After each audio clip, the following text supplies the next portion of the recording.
be standing in a puddle of it, running down your leg, in your socks, your shoes, down your clothing.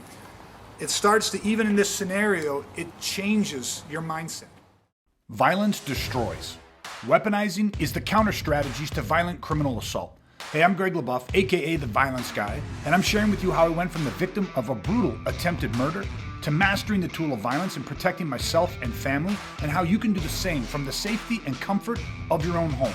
Welcome to Weaponizing DIY. I've got Keegan with me, one of our members who is also ex-military and a paramedic, and I want to talk about something that we try to give everybody an experience with, and this is something that is such a mindset experience that I want you all to have, and that's dealing with blood loss.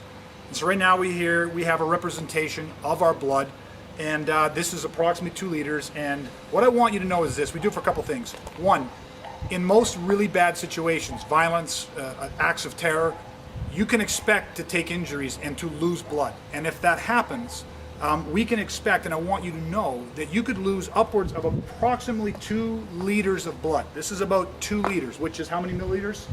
2,000. About 2,000 milliliters of blood. And if you lost this, it is one thing to intellectually understand that, but if you were to see the volume, take 2 liters of this liquid, of blood, cow's blood, whatever you want, and dump that on you and around you, it's quite intimidating. I mean, it can cause you to panic a lot. So let's just go through real quick. Different stages of hemorrhages and injuries. There's stage 1 up to stage 4. Up to stage 4. Stage 4 being severe, and that's where we could plan. I mean, stage 1 or stage 2, if you don't control the blood flow, if you don't manage blood loss, you can bleed out enough that you can be unconscious or start to affect the organs, correct? Absolutely. So the big thing in stage 1, 2, 3, really all of them, I guess, is to get pressure on that wound. Stage 4 traumas, the blood's going to be coming out a lot faster. So how long would it take, let's say a stage 4 hemorrhage, to lose 2 liters? Well, the stages are actually based on the volume lost, not how fast you get there. Not how fast you get there. Okay, so that's interesting. So I guess that would depend on the injury in terms of how fast, how much blood volume's coming out of you. So again, what we need to know is, what does it look like, and what can we expect to experience when we see this much blood out? But here's the thing: even if you're losing this much blood, you can still stay cognizant. You can still, protect yourself. You can still function. I mean, you need medical attention. And that's why we did the tip on the tourniquet and stuff, but it's just such an important thing. Some people get cuts, they don't lose a whole lot of volume of blood, but they think it's game over. Absolutely. Right? They think it's game over. I mean, how many times have you witnessed at actual trauma incidents, people who weren't that injured in panic, thinking it's worse, and of course then what does that do? It exasperates the situation. Exasperates the situation, makes it worse? Absolutely. If we panic, what happens to loss of blood? Increase or decrease? Increase. Increase.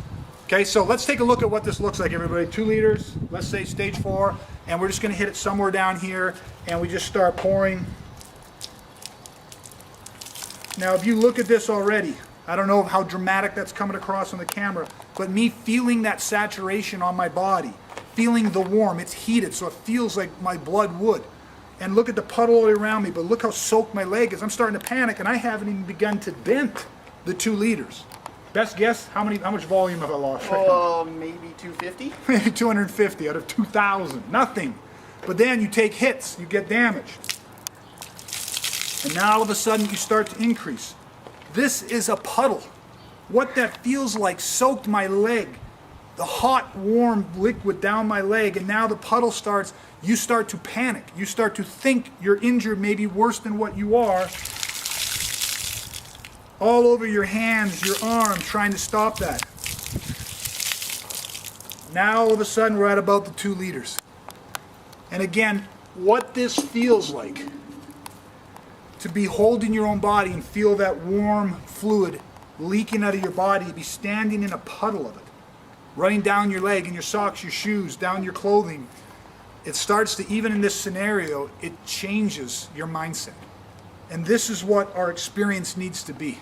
To know that I could have lost this much volume of blood. I'm not in great shape, but if you can regulate and control the sympathetic reaction, you can regulate through your breathing, slow down heart rate, blood pressure, respiratory, then you can still be in this situation. You can still defend. You can still protect others.